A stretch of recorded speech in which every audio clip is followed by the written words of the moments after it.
I'd like to tell you about the strangest secret in the world. Some years ago, the late Nobel Prize-winning Dr. Albert Schweitzer was being interviewed in London, and a reporter asked him, "Doctor, what's wrong with men today?" And the great doctor was silent a moment, and then he said, "Men simply don't think." It's about this that I want to talk with you. We live today in a golden age. This is an era that man has looked forward to, dreamed of, and worked toward for thousands of years. But since it's here, we pretty well take it for granted. We in America are particularly fortunate to live in the richest land that ever existed on the face of the earth, a land of abundant opportunity for everyone. But do you know what happens? Well, let's take 100 men who start even at the age of 25. Do you have any idea what will happen to those men by the time they're 65? These 100 men who all start even at the age of 25 believe they're going to be successful. If you ask any one of these men if he wanted to be a success, he'd tell you he did. And you'd notice that he was eager toward life, that there was a certain sparkle to his eye, an erectness to his carriage, and life seemed like a pretty interesting adventure to him. But by the time they're 65, 1 will be rich. 4 will be financially independent. 5 will still be working. 54 will be broke. Now think a moment. Out of the 100, only 5 make the grade. Now why do so many fail? What has happened to the sparkle that was there when they were 25? What's become of the dreams, the hopes, the plans? And why is there such a large disparity between what these men intended to do and what they actually accomplished? When we say about 5% achieve success, we have to define success. And here's the best definition I've ever been able to find. Success is the progressive realization of a worthy ideal. If a man is working toward a predetermined goal and knows where he's going, that man is a success. If he's not doing that, he's a failure. Success is the progressive realization of a worthy ideal. Rollo May, the distinguished psychiatrist, wrote a wonderful book called Man's Search for Himself. And in this book he says, the opposite of courage in our society is not cowardice. It is conformity. And there you have the trouble today. It's conformity, people acting like everyone else without knowing why, without knowing where they're going. Now think of it. In America right now, there are over 18 million people 65 years of age and older. And most of them are broke. They're dependent on someone else for life's necessities. Now, we learn to read by the time we're 7. We learn to make a living by the time we're 25. Usually by that time, we're not only making a living, we're supporting a family. And yet, by the time we're 65, we haven't learned how to become financially independent in the richest land that has ever been known. Why? We conform. And the trouble is that we're acting like the wrong percentage group, the 95 who don't succeed. Now, why do these people conform? Well, they really don't know. These people believe that their lives are shaped by circumstances, by things that happen to them, by exterior forces. They're outer-directed people. A survey was made one time that covered a lot of men, working men, and these men were asked, "Why do you work? Why do you get up in the morning?" 19 out of 20 had no idea. If you ask them, they'll say, well, everyone goes to work in the morning, and that's the reason they do it, because everyone else is doing it. Now let's get back to our definition of success. Who succeeds? The only person who succeeds is the person who is progressively realizing a worthy ideal. He's the person who says, I'm going to become this, and then begins to work toward that goal. I'll tell you who the successful people are. A success is the school teacher who's teaching school because that's what he or she wants to do. The success is the woman who's a wife and mother because she wanted to become a wife and mother and is doing a good job of it. The success is the man who runs the corner gas station because that was his dream. That's what he wanted to do. The success is the successful salesman who wants to become a top-notch salesman and grow and build with his organization. A success is anyone who is doing deliberately a predetermined job because that's what he decided to do deliberately. But only 1 out of 20 does that. That's why today there isn't really any competition unless we make it for ourselves. Instead of competing, all we have to do is create. You know, for 20 years, I looked for the key which would determine what would happen to a human being. Was there a key I wanted to know which would make the future a promise that we could foretell to a large extent? Was there a key that would guarantee a person's becoming successful if he only knew about it and knew how to use it? Well, there is such a key, and I've found it. Have you ever wondered why so many men work so hard and honestly without ever achieving anything in particular, and others don't seem to work hard and yet seem to get everything? They seem to have the magic touch. You've heard them say that about someone. Everything he touches turns to gold. And have you ever noticed that a man who becomes successful tends to continue to become successful? And on the other hand, have you noticed how a man who's a failure tends to continue to fail? Well, it's because of goals. Some of us have goals, some don't. People with goals succeed because they know where they're going. It's that simple. Think of a ship leaving a harbor, and think of it with the complete voyage mapped out and planned. The captain and crew know exactly where it's going and how long it'll take. It has a definite goal. Now, 9,999 times out of 10,000, it will get to where it started out to get. Now let's take another ship, just like the first, only let's not put a crew on it or a captain at the helm. Let's give it no aiming point, no goal, no destination. We just start the engines and let it go. I think you'll agree with me that if it gets out of the harbor at all, it will either sink or wind up on some deserted beach, a derelict. It can't go anyplace because it has no destination and no guidance, and it's the same with a human being. Take the salesman, for example. There's no other person in the world today with the future of a good salesman. Selling is the world's highest paid profession, if we're good at it, and if we know where we're going. Every company needs top-notch salesmen, and they reward those men. The sky's the limit for them. But how many can you find? Someone once said the human race is fixed, not to prevent the strong from winning, but to prevent the weak from losing.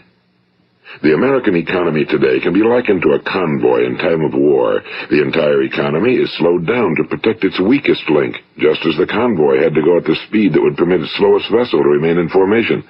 That's why it's so easy to make a living today. It takes no particular brains or talent to make a living and support a family today. So we have a plateau of so-called security, if that's what a person's looking for. But we do have to decide how high above this plateau we want to aim. Now let's get back to the strangest secret in the world, the story that I wanted to tell you today. Why do men with goals succeed in life and men without them fail? Well, let me tell you something which, if you really understand it, will alter your life immediately. If you understand completely what I'm going to tell you from this moment on, your life will never be the same again. You will suddenly find that good luck just seems to be attracted to you. The things you want just seem to fall in line, and from now on you won't have the problems, the worries, the gnawing lump of anxiety that perhaps you've experienced before. Doubt, fear, well, they'll be things of the past. Here's the key to success and the key to failure. We become what we think about. Now let me say that again. We become what we think about. Throughout all history, the great wise men and teachers, philosophers and prophets have disagreed with one another on many different things. It's only on this one point that they are in complete and unanimous agreement. Listen to what Marcus Aurelius, the great Roman emperor, said. A man's life is what his thoughts make of it. Disraeli said this. Everything comes if a man will only wait. I've brought myself by long meditation to the conviction that a human being with a settled purpose must accomplish it, and that nothing can resist a will that will stake even existence for its fulfillment. Ralph Waldo Emerson said this, a man is what he thinks about all day long. William James said, the greatest discovery of my generation is that human beings can alter their lives by altering their attitudes of mind. And he also said, we need only in cold blood act as if the thing in question were real, and it will become infallibly real by growing into such a connection with our life that it will become real. It will become so knit with habit and emotion that our interest in it will be those which characterize belief. And he also said, if you only care enough for a result, you will almost certainly attain it. If you wish to be rich, you will be rich. If you wish to be learned, you will be learned. If you wish to be good, you will be good. Only you must then really wish these things and wish them exclusively, and not wish at the same time 100 other incompatible things just as strongly. In the Bible you read in Mark 9:23, if thou canst believe, all things are possible to him that believeth. My old friend Dr. Norman Vincent Peale put it this way, this is one of the greatest laws in the universe. Fervently do I wish I had discovered it as a very young man. It dawned upon me much later in life, and I found it to be one of the greatest, if not my greatest discovery outside of my relationship to God. The great law, briefly and simply stated, is that if you think in negative terms, you will get negative results. If you think in positive terms, you will achieve positive results. That is the simple fact, he went on to say, which is at the basis of an astonishing law of prosperity and success. In 3 words, believe and succeed. William Shakespeare put it this way: our doubts are traitors and make us lose the good we oft might win by fearing to attempt. George Bernard Shaw said, people are always blaming their circumstances for what they are. I don't believe in circumstances. The people who get on in this world are the people who get up and look for the circumstances they want, and if they can't find them, make them. Well, it's pretty apparent, isn't it? And every person who discovered this for a while believed that he was the first one to work it out. We become what we think about. Now, it stands to reason that a person who's thinking about a concrete and worthwhile goal is going to reach it, because that's what he's thinking about, and we become what we think about. Conversely, the man who has no goal, who doesn't know where he's going, and whose thoughts must therefore be thoughts of confusion and anxiety and fear and worry, becomes what he thinks about. His life becomes one of frustration and fear and anxiety and worry. And if he thinks about nothing, he becomes nothing. Now, how does it work? Why do we become what we think about? Well, I'll tell you how it works as far as we know. Now, to do this, I want to tell you about a situation that parallels the human mind. Suppose a farmer has some land, and it's good fertile land. Now, the land gives the farmer a choice. He may plant in that land whatever he chooses. The land doesn't care. It's up to the farmer to make the decision. Now, remember, we're comparing the human mind with the land because the mind, like the land, doesn't care what you plant in it. It will return what you plant, but it doesn't care what you plant. Now, let's say that the farmer has 2 seeds in his hand. One is a seed of corn. The other is nightshade, a deadly poison. He digs 2 little holes in the earth, and he plants both seeds, one corn, the other nightshade. He covers up the holes, waters, and takes care of the land, and what will happen? Invariably, the land will return what's planted. As it's written in the Bible, as ye sow, so shall ye reap. Now remember, the land doesn't care. It'll return poison in just as wonderful abundance as it will corn. So up come the 2 plants, one corn, one poison. Now, the human mind is far more fertile, far more incredible and mysterious than the land, but it works the same way. It doesn't care what we plant. Success, failure. A concrete, worthwhile goal, or confusion. Misunderstanding, fear, anxiety, and so on. But what we plant, it must return to us. You see, the human mind is the last great unexplored continent on Earth. It contains riches beyond our wildest dreams. It will return anything we want to plant. Now, you might say, well, if that's true, why don't people use their minds more? Well, I think they figured out an answer to that one, too. Our mind comes as standard equipment at birth. It's free, and things that are given to us for nothing we place little value on. Things that we pay money for, we value. The paradox is that exactly the reverse is true. Everything that's really worthwhile in life came to us free. Our minds, our souls, our bodies, our hopes, our dreams, our ambitions, our intelligence, our love of family and children and friends and country, all these priceless possessions are free. But the things that cost us money are actually very cheap and can be replaced at any time. A good man can be completely wiped out and make another fortune. He can do that several times. Even if our home burns down, we can rebuild it. But the things we got for nothing, we can never replace. The human mind isn't used because we take it for granted. Familiarity breeds contempt. It can do any kind of job we assign to it, but generally speaking, we use it for little jobs instead of big, important ones. Universities have proved that most of us are operating on about 10% or less of our abilities. So decide now, what is it you want? Plant your goal in your mind. It's the most important decision you'll ever make in your entire life. What is it you want? Do you want to be an outstanding salesman?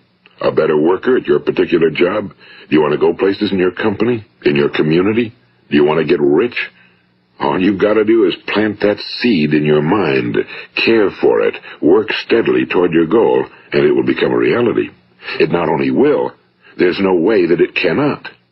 You see, that's a law, like the laws of Sir Isaac Newton, the laws of gravity. If you get on top of a building and jump off, you'll always go down. You'll never go up, and it's the same with all the other laws of nature.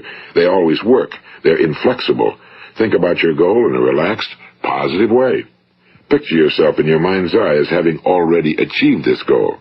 See yourself doing the things you will be doing when you've reached your goal. Ours has been called the phenobarbital age, the age of ulcers and nervous breakdowns and tranquilizers, at a time when medical research has raised us to a new plateau of good health and longevity. Far too many of us worry ourselves into an early grave, trying to cope with things in our own little personal ways, without learning a few great laws that will take care of everything for us. These things we bring on ourselves through our habitual way of thinking. Every one of us is the sum total of his own thoughts. He is where he is because that's exactly where he really wants to be, whether he'll admit that or not.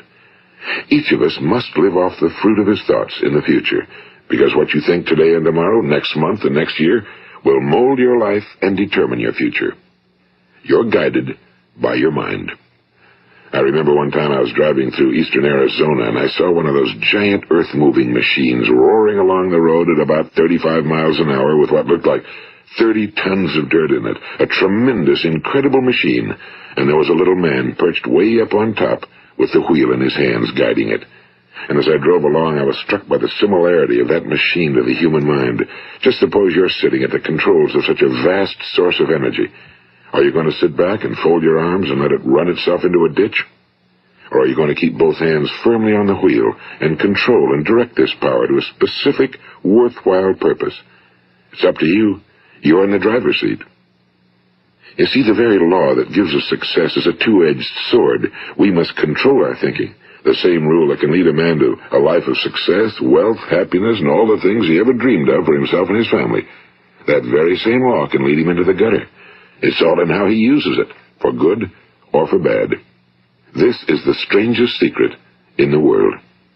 Now, why do I say it's strange, and why do I call it a secret? Actually, it isn't a secret at all. It was first promulgated by some of the earliest wise men, and it appears again and again throughout the Bible, but very few people have learned it, understand it.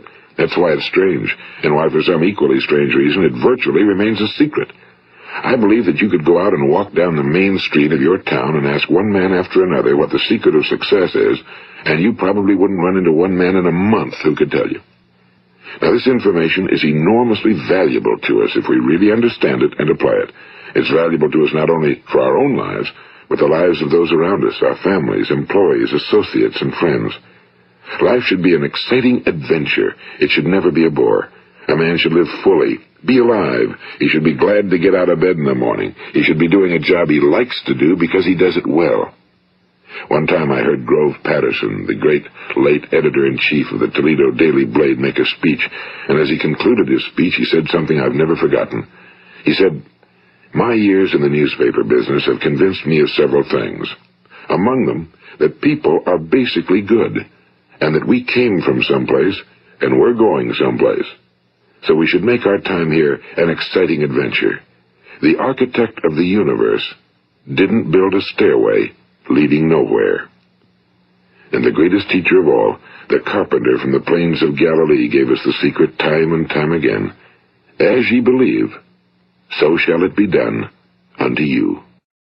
I've explained the strangest secret in the world and how it works. Now, on this side, I want to explain how you can prove to yourself the enormous returns possible in your own life by putting this secret to a practical test. I want you to make a test that will last 30 days. It isn't going to be easy, but if you'll give it a good try, it will completely change your life for the better. Now, back in the 17th century, Sir Isaac Newton, the English mathematician and natural philosopher, gave us some natural laws of physics which apply as much to human beings as they do to the movement of bodies in the universe.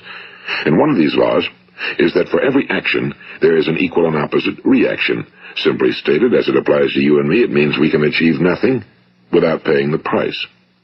The results of your 30-day experiment will be in direct proportion to the effort you put forth. To be a doctor, you must pay the price of long years of difficult study. To be successful in selling, and remember that each of us succeeds to the extent of his ability to sell. Selling our families on our ideas, selling education in schools, selling our children on the advantages of living the good and honest life, selling our associates and employees on the importance of being exceptional people. To, of course, the profession of selling itself. But to be successful in selling our way to the good life, we must be willing to pay the price. Now, what is that price? Well, it's many things. First, it's understanding emotionally, as well as intellectually, that we literally become what we think about, that we must control our thoughts if we're to control our lives. It's understanding fully that as ye sow, so shall ye reap. Second, it's cutting away all fetters from the mind and permitting it to soar as it was divinely designed to do. It's the realization that your limitations are self-imposed and that the opportunities for you today are enormous beyond belief. It's rising above narrow-minded pettiness and prejudice.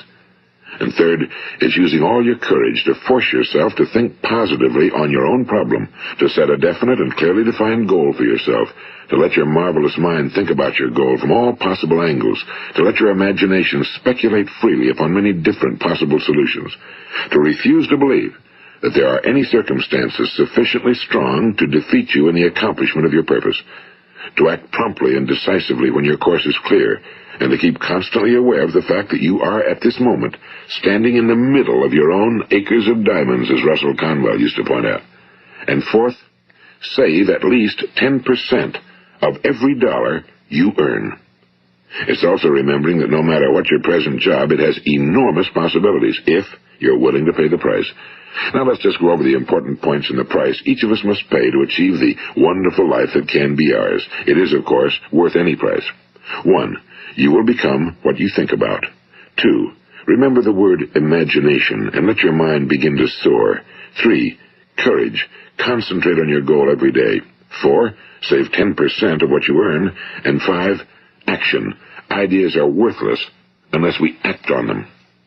Now, I'll try to outline the 30-day test I want you to make. Keep in mind that you have nothing to lose by making this test and everything you could possibly want to gain. There are two things that may be said of everyone. Each of us wants something, and each of us is afraid of something. I want you to write on a card what it is you want more than anything else. It may be more money. Perhaps you'd like to double your income or make a specific amount of money. It may be a beautiful home. It may be success at your job. It may be a particular position in life. It could be a more harmonious family. Each of us wants something. Now write down on your card specifically what it is you want. Make sure it's a single goal and clearly defined. You needn't show it to anyone, but carry it with you so that you can look at it several times a day. Think about it in a cheerful, relaxed, positive way each morning when you get up, and immediately you have something to work for, something to get out of bed for, something to live for. Look at it every chance you get during the day and just before going to bed at night. And as you look at it, remember that you must become what you think about, and since you're thinking about your goal, you realize that soon it will be yours. In fact, it's yours really the moment you write it down and begin to think about it. Look at the abundance all around you as you go about your daily business. You have as much right to this abundance as any other living creature. It's yours for the asking. Now we come to the difficult part. Difficult because it means the formation of what is probably a brand new habit, and new habits are not easily formed. Once formed, however, it will follow you for the rest of your life. Stop thinking about what it is you fear. Each time a fearful or negative thought comes into your consciousness, replace it with a mental picture of your positive and worthwhile goal. And there will come times when you'll feel like giving up. It's easier for a human being to think negatively than positively. That's why only 5% are successful. You must begin now to place yourself in that group. For 30 days, you must take control of your mind. It will think about only what you permit it to think about.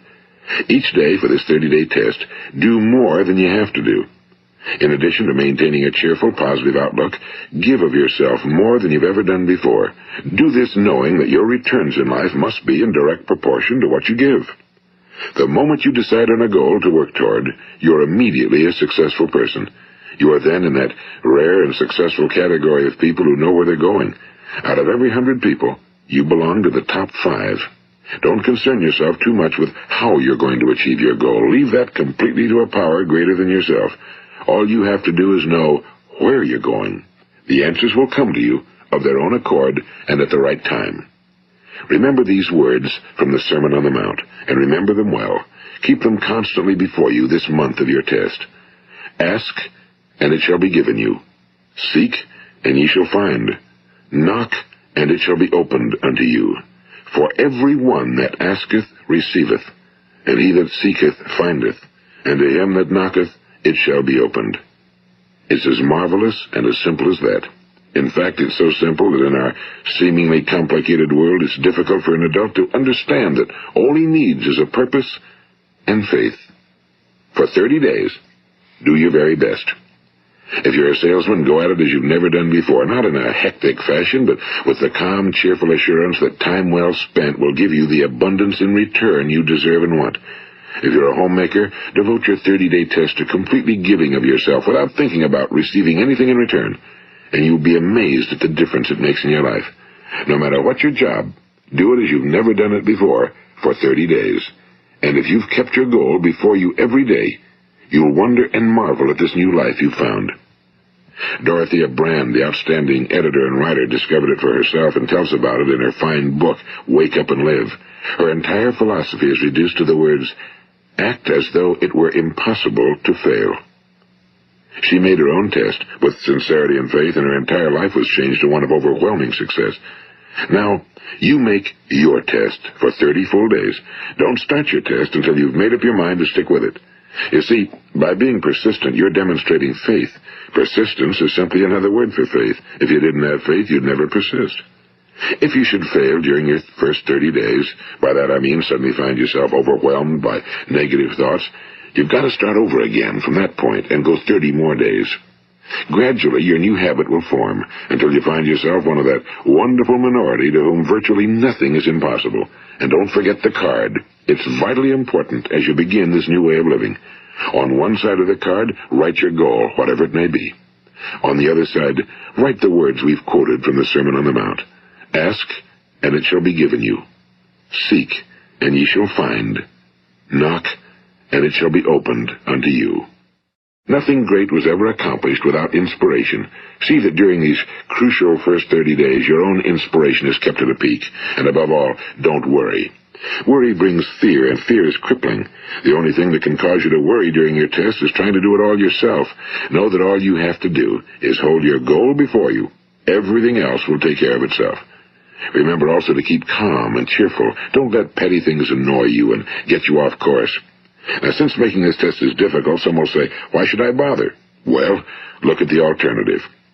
No one wants to be a failure. No one really wants to be a mediocre individual. No one wants a life constantly filled with worry and fear and frustration. Therefore, remember that you must reap that which you sow. If you sow negative thoughts, your life will be filled with negative things. If you sow positive thoughts, your life will be cheerful, successful, and positive.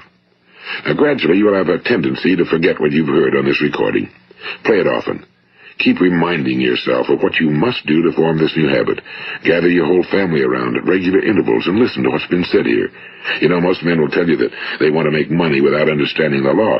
The only people who make money work in a mint. The rest of us must earn money.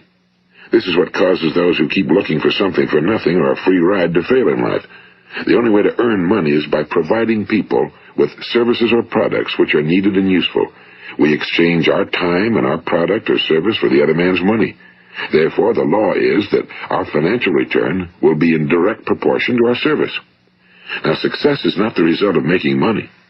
Making money is the result of success, and success is in direct proportion to our service. Most people have this law backwards. They believe that you're successful if you earn a lot of money. The truth is that you can only earn money after you're successful. It's like the story of the man who sat in front of the stove and said to it, "Give me heat, and then I'll add the wood." How many men and women do you know, or do you suppose there are today, who take the same attitude toward life? There are millions. We've got to put the fuel in before we can expect heat. Likewise, we've got to be of service first before we can expect money. Don't concern yourself with the money. Be of service. Build, work, dream, create. Do this, and you'll find there's no limit to the prosperity and abundance that will come to you. Prosperity, is founded upon a law of mutual exchange. Any person who contributes to prosperity must prosper in turn himself. Sometimes the return will not come from those you serve, but it must come to you from someplace, because that's the law. For every action, there is an equal and opposite reaction. As you go daily through your 30-day test period, remember that your success will always be measured by the quality and quantity of service you render, and money is a yardstick for measuring this service. No man can get rich himself unless he enriches others. Now, there are no exceptions to a law. You can drive down any street in America and from your car estimate the service that's being rendered by the people living on that street. Had you ever thought of this yardstick before? It's interesting. Some, like ministers and priests and other devoted people, measure their returns in the realm of the spiritual, but again, their returns are equal to their service. Once this law is fully understood, any thinking person can tell his own fortune. If he wants more, he must be of more service to those from whom he receives his return. If he wants less, he has only to reduce his service. This is the price you must pay for what you want.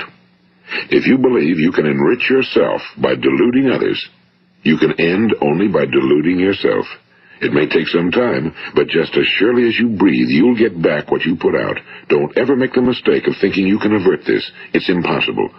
The prisons and the streets where the lonely walk are filled with people who tried to make new laws just for themselves. We may avoid the laws of man for a while, but there are greater laws that cannot be broken. An outstanding medical doctor recently pointed out 6 steps that will help you realize success. 1. Set yourself a definite goal.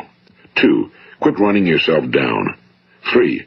Stop thinking of all the reasons why you cannot be successful and instead think of all the reasons why you can. 4. Trace your attitudes back through your childhood and try to discover where you first got the idea you couldn't be successful, if that's the way you've been thinking. 5. Change the image you have of yourself by writing out a description of the person you would like to be. And 6. Act the part of the successful person you have decided to become. The doctor who wrote those words is a noted West Coast psychiatrist, Dr. David Harold Fink. Do what the experts since the dawn of recorded history have told you you must do. Pay the price by becoming the person you want to become. It's not nearly as difficult as living unsuccessfully. Make your 30-day test, then repeat it again, and each time it will become more a part of you until you'll wonder how you could ever have lived any other way. Live this new way and the floodgates of abundance will open and pour over you more riches than you may have dreamed existed. Money? Yes, lots of it. But what's more important, you'll have peace. You'll be in that wonderful minority who lead calm, cheerful, successful lives. Start today. You have nothing to lose, but you have a whole life to win. This is Earl Nightingale, and thank you.